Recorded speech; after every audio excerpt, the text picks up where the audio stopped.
Shalom, brothers and sisters. Hope all is well. Going to get into a teaching today discussing seeing the moon in the daytime and if that is normal or not. Is the moon rebelling to see that? To some of you, that may seem like a silly question or a silly statement. To others, completely valid. We're going to discuss why people would think that and if there is any validity to that or not. I've been directly asked that question by several individuals who are concerned about these things. So why not discuss the matter and see kind of, what's going on here. So this is a picture I took earlier in the month. Based off this picture here, this would be about day 19 of the biblical month, based off the amount of illumination that's on the moon and the side that the illumination is on. All right, so this moon is out in front of the sun, which tends to happen at the second half of the month. So anyhow, let us get into why people, think that the moon would be rebelling. So here in Enoch 79, it could be chapter 80, depending on your translation. It says, in the days of sinners, the years shall be shortened, their seed shall be backward in their prolific soil, and everything done on earth shall be subverted and disappear in its season. The rain shall be restrained, and heaven shall stand still. In those days the fruits of the earth shall be late and not flourish in their season, and in their season the fruits of the trees shall be withholden. The moon shall change its laws and not be seen at its proper period, but in those days shall heaven be seen, and barrenness shall take place in the borders of the great chariots. In the west heaven shall shine more than when illuminated by the orders of light, while many chiefs among the stars of authority shall err, perverting their ways and works. Those shall not appear in their season who command them, and all the classes of the stars shall be shut up. So that is why people would think that possibly the moon would be rebelling, because, we see her in the daytime. Here in Joel 2, it says, the earth shall quake before them. The heavens shall tremble. The sun and the moon shall be dark, and the stars shall withdraw their shining. And the Lord shall utter his voice before his army, for his camp is very great, for he is strong that executeth his word. For the day of Yah is great and very terrible. Who can abide it? So see, this is talking about things being off with the sun and the moon, but this has to do with Yeshua, Yahushai, Jesus Christ's second coming, right? So that is the context of why the moon would be appearing to be, not doing the right things, as stated in Enoch. At the beginning of Joel, also in chapter 1, blow ye the trumpet in Zion and sound an alarm in my holy mountain. Let all the inhabitants of the land tremble, for the day of Yah cometh, for it is nigh at hand. Just another witness showing us this has to do with that time frame. This is not what's happening as of right now. Maybe near, but it's not what's going on right now. Here in Psalm 136, it says, to him that by wisdom made the heavens, for his mercy endureth forever. To him that stretcheth out the earth above the waters, for his mercy endureth forever. To him that made great lights, for his mercy endureth forever. The sun to rule by day, for his mercy endureth forever. The moon and the stars to rule by night, for his mercy endureth forever.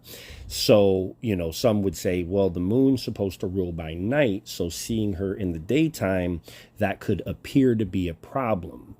I assure you, brothers and sisters, it is not. The moon is out as much in the day as she is at night. We just don't always notice her because she stands out and rules over the night. It says here in Isaiah 13, behold, the day of Yah cometh, cruel, both with wrath and fierce anger, to lay the land desolate, and he shall destroy the sinners thereof out of it.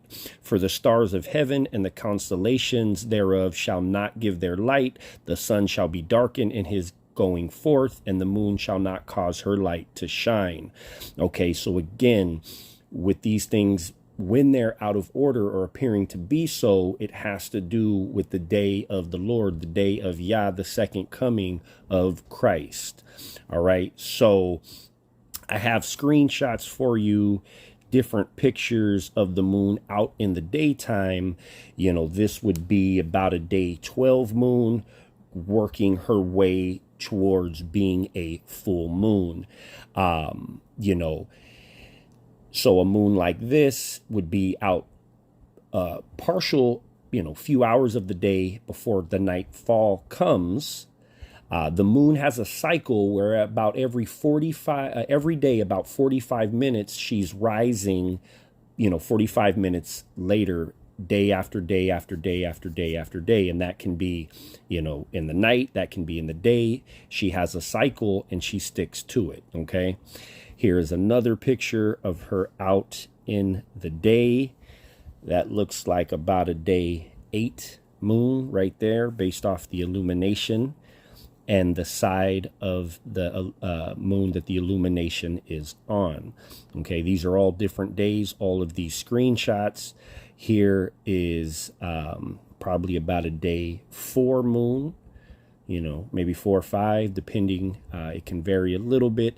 But just based off the illumination and the side of the moon that the illumination is on. Early in the month, it would appear that the moon is chasing the sun. She is slower than the sun, but it would appear that she is chasing the sun. In the latter part of the month, the second half of the month, she's out in front of the sun during the day. All right. There are certain times of the month when you won't see her during the day, but, most days you will see her at one point or another. That doesn't mean that she doesn't rule the night like the scripture tells us. She does. Her and the stars, the sun's not out, right?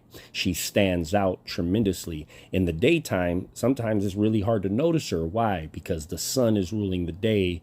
The moon is ruling the night. Very faint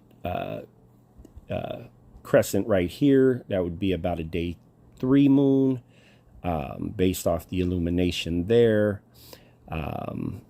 Right here, small crescent. That would be a day 2, maybe day 3, depending. That is not a new moon. Close to it, but not quite. So yeah, the moon is out. Like I said, most days she spends about the same amount of time out during the day as the night, just depending on what time of the month she is in. Her cycle, would be depending on what part of the day you would see her, whether that be early morning, whether that be late afternoon, what have you. So rest assured that she is not rebelling. She's doing her job as the sun, and the stars are as well. Genesis 1:14 through 16. And Elohim said, let there be lights in the firmament of the heaven to divide day from the night, and let them be for signs and for seasons and for days and years, and let them be for lights in the firmament of heaven to give light upon the earth. And it was so. And Elohim made 2 great lights, the greater light to rule the day, the lesser light to rule the night. He made the stars also. Okay, so let's continue. And God set them in the firmament of heaven to give light upon the earth, and to rule over the day and over the night, and to divide the light from the darkness. And God saw that it was good. So, the sun does rule over the day, even if the moon is out at that time, which she always is. It's completely typical.